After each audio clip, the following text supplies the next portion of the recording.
You have good news. You got the promotion. You found love. You finally bought the house. You tell your friend. They smile. They say, "Congratulations," but for a split second you saw it. A flicker in their eyes, a coldness, a shadow. Then it is gone. You tell yourself you imagined it.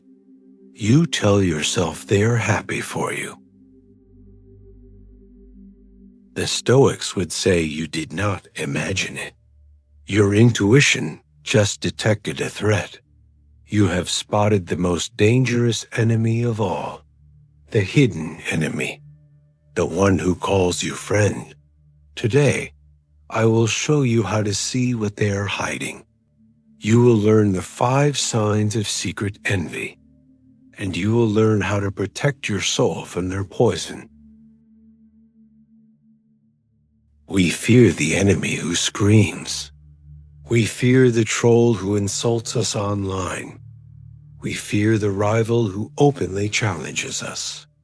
But these enemies are easy. You can see them. You can prepare for them. You can put up your shield.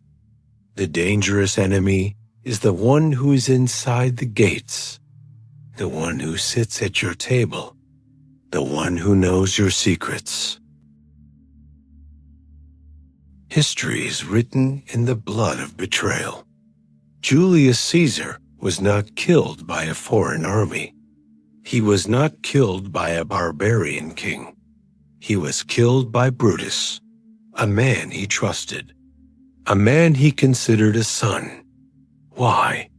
Because envy does not grow from distance. It grows from proximity.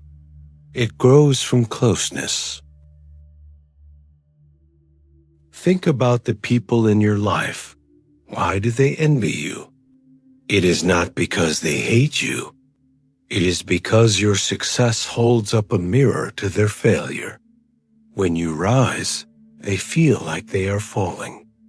Your light casts a shadow on their insecurity, and they cannot forgive you for it. They cannot attack you openly. That would make them look like the villain. So they attack you covertly. They use subtle weapons. A joke that hurts a little too much. A silence that lasts a little too long. A compliment that feels like a slap. They want to drain your joy without leaving a bruise. They want to pull you back down to their level so they do not have to feel so small. Let's look at a man named David. David worked with a friend, Paul. They started at the same time. They were at the same level. They complained about the boss together. They were all eyes in the struggle. But then David started to work harder. He started to stay late. He took a course on weekends. He started to grow. Paul did not grow. Paul stayed the same. When David got his first small promotion, Paul smiled. He said, "Wow, look at you, Mr. Management. Don't forget us little people." Everyone laughed. David laughed, but he felt a small sting. A week later, David shared a new idea in a meeting. Paul chimed in. "That's a fun idea, Dave, but let's be realistic." He said it with a smile. He said it like a friend helping a friend avoiding a mistake. But the idea died.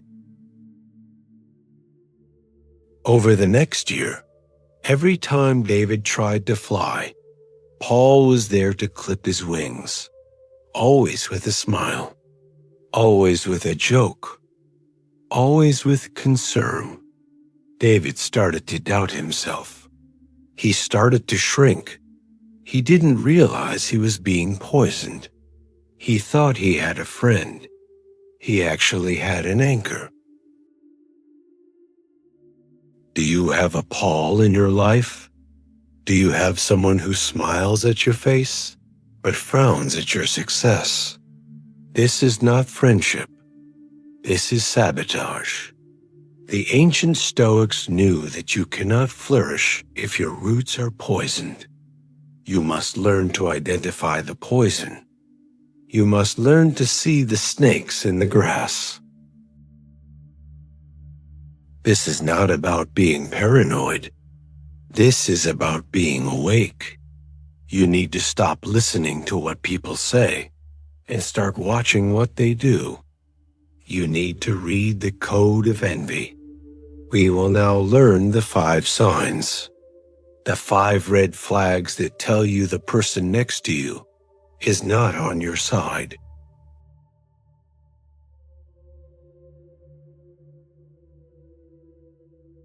They praise you, but it hurts. The first sign is the most common. It is the backhanded compliment. The envious person knows they cannot openly insult you, so they wrap their insult in a layer of sugar. They hand you a cup of honey, but there is a drop of arsenic in the center. They say things like, "You look great. I wish I had the time to work out as much as you do." Do you hear the hidden message? The message is, you are only fit because you are neglecting other things. You are selfish with your time. They say, "Congratulations on the promotion. It's amazing they gave it to someone with so little experience." The message is, you did not earn this. You are not qualified. It was a mistake. They attribute your success to luck. You are so lucky to have that talent. You are so lucky you met him. You are so lucky you have rich parents. Why do they use the word lucky? Because luck is random. Luck requires no work. If your success is just luck, then they don't have to feel bad about their own lack of work. It protects their ego. Why did that compliment make you feel small? Why did you feel the need to defend yourself after they praised you? Trust that feeling. Your body knows when it is being attacked, even if your mind is confused by the words. A true friend's praise feels like sunshine. It warms you. An envious friend's praise feels like a cold draft. It makes you want to cover up.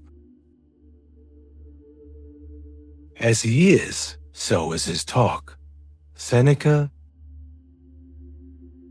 Their words reveal their soul. The bitterness they hide leaks out in these small, twisted sentences. Do not ignore the leak. How do you deal with the poisoned honey? You do not drink it, and you do not fight it. You take their words literally. You strip away the subtext. When they say, "You are so lucky to have that job," you simply say, "Yes, I am very grateful." You do not explain your hard work. You do not try to prove you earned it. You agree with the surface words. This confuses them. They wanted you to feel defensive.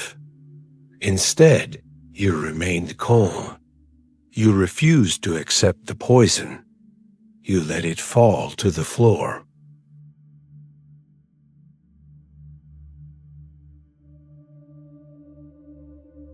They do not want to be with you.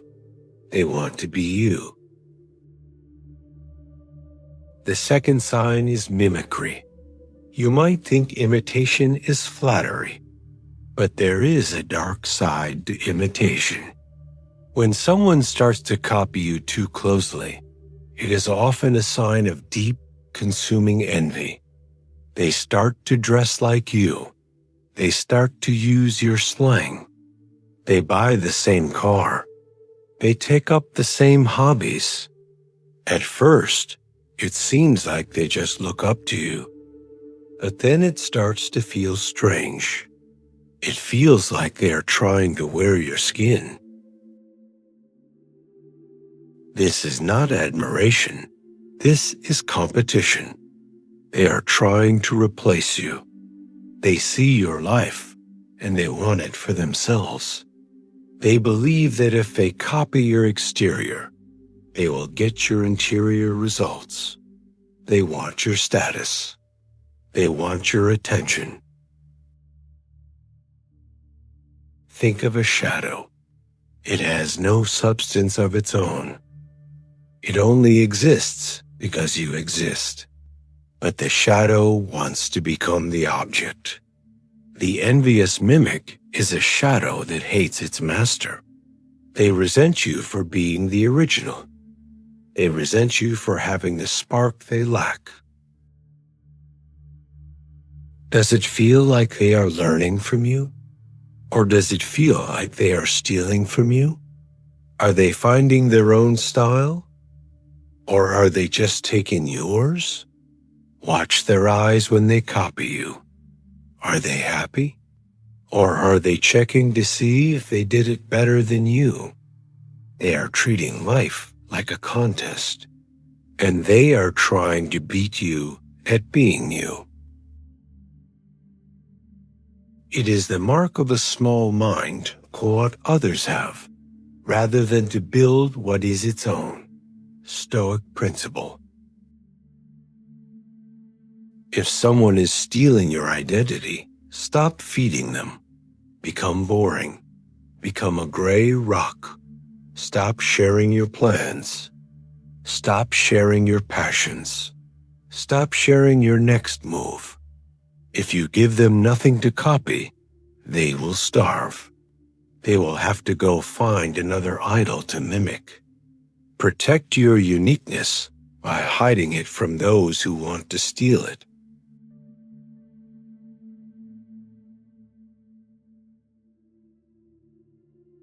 The loudest sound in the world is the silence of a friend when you win.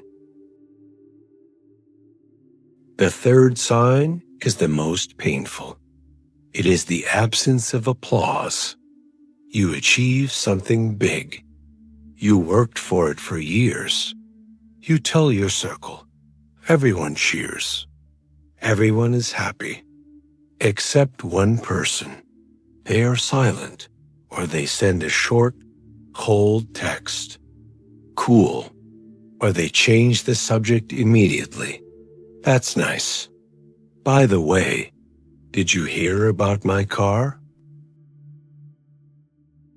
They cannot celebrate you. Why?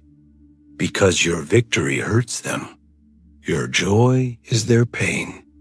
To celebrate you would be to admit that you have risen, and they cannot bear that admission. So they pretend it didn't happen.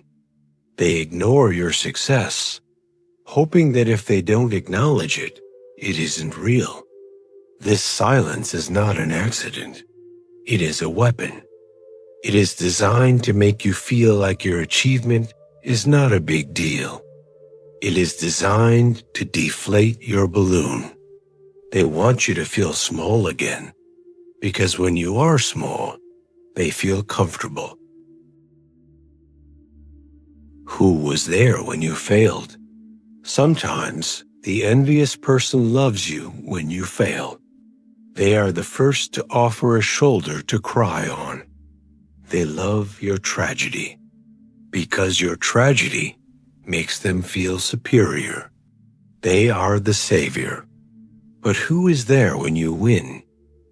Who can stand in your light without squinting?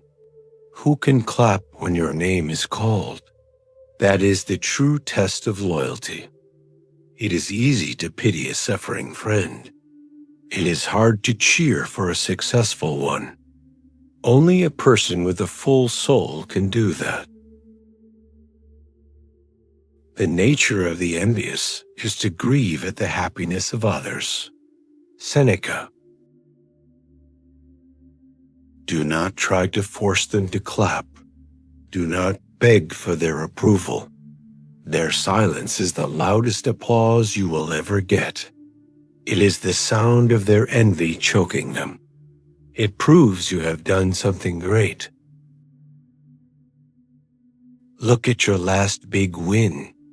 Who went silent? Note their names. These people are not your allies. They are anchors. Next time you win, do not tell them. Celebrate with the people who know how to cheer. Share your joy where it will be multiplied, not subtracted.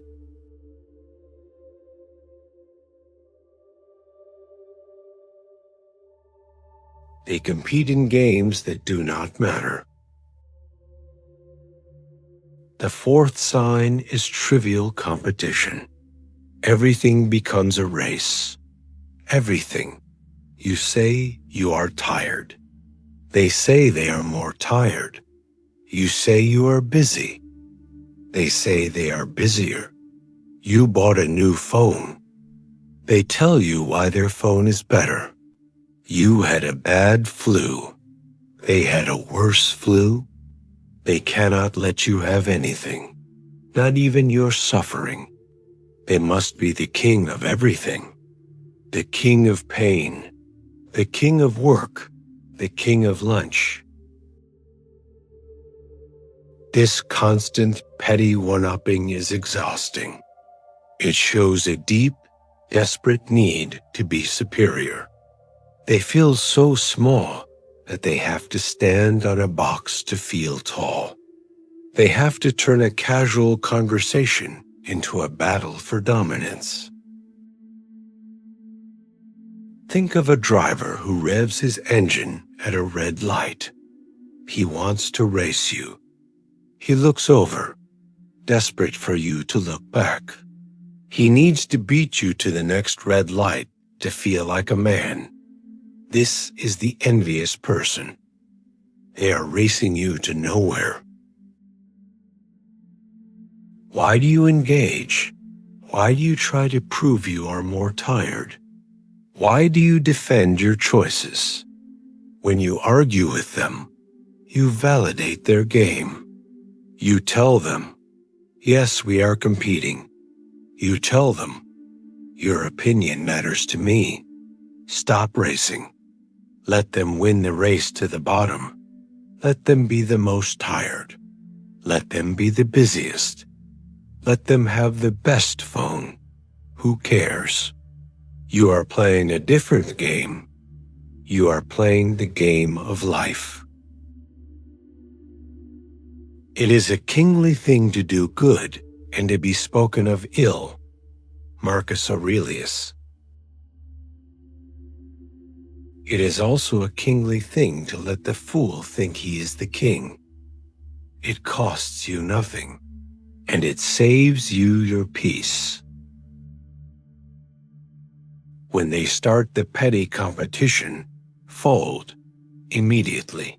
They say, I only slept 3 hours. You say, wow, that sounds terrible. You win. They say, my work is so much harder. You say, I don't know how you do it. Give them the trophy. It is a plastic trophy. It is worthless. Hand it to them and walk away. You save your energy for the battles that matter.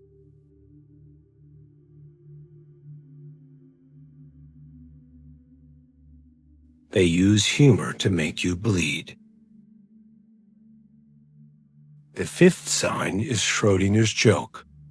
They say something cruel to you in front of others. They insult your insecurity. They bring up an embarrassing story from the past. They mock your dreams. And when you get upset, they say, I was just joking. You are too sensitive. This is the coward's weapon. They want to stab you, but they don't want to be called a murderer. So they dress the knife up as a clown. They use humor to maintain plausible deniability. But the goal is not to make people laugh. The goal is to lower your status in the group. The goal is to humiliate you. They do this because they feel threatened by you. If you are rising, they need to pull you down. Public humiliation is the fastest way to do that. It signals to the tribe, look, he is not so great. Look, she has flaws. Is it really a joke? A joke brings joy. A joke connects people. Does this joke connect you? Or does it isolate you? Does it make you feel small? If it hurts, it is not a joke. It is an attack. Do not let them gaslight you. Do not laugh to be polite. If you laugh, you are agreeing with the insult. You are helping them hurt you. Do not be a partner to the mockery of others. Epictetus. When they make the cruel joke, do not get angry. Do not cry. And do not laugh. Stop the conversation. Look at them with a calm, curious face and ask, can you explain why that is funny? Or simply, what did you mean by that? Force them to explain the joke. A joke is never funny when you have to explain it, especially a cruel one. They will stutter. They will look awkward. I was just kidding. You have stripped the clown costume off the knife. Everyone can see the weapon now. You have exposed them. Without being mean, you just asked a question. You have seen the signs, the poisoned honey, the stolen identity, the deafening silence, the petty races, the cruel jokes. These are not the actions of friends. These are the actions of enemies who are afraid to fight you openly. You have been tolerating this. You have been drinking the poison because you wanted to be nice. You wanted to keep the peace. But peace at the cost of your dignity is not peace. It is submission. The Stoic does not hate the envious. He pities them. He knows that envy is its own punishment. They are drinking poison and hoping you will die. You do not need to fight them. You just need to step out of their reach. Stop sharing your dreams with people who want to crush them. Stop looking for validation from people who cannot give it. Build your own fortress. Keep your gates closed to those who bring poison. Open them only to those who bring truth. The mask is off. You see them for who they are. The question is, will you keep letting them in? If you are ready to protect your peace, to close the gates to the enemy within, then subscribe to the Stoic Citadel. This is not a place for fake friends. It is a sanctuary for true allies. Go to the comments. Make your final declaration. Write, I see the snakes. Your training continues. You have learned to spot the hidden enemy. Now you must learn to stop explaining yourself to them. Your next briefing is waiting. Click the video. Learn the power of silence against those who judge you.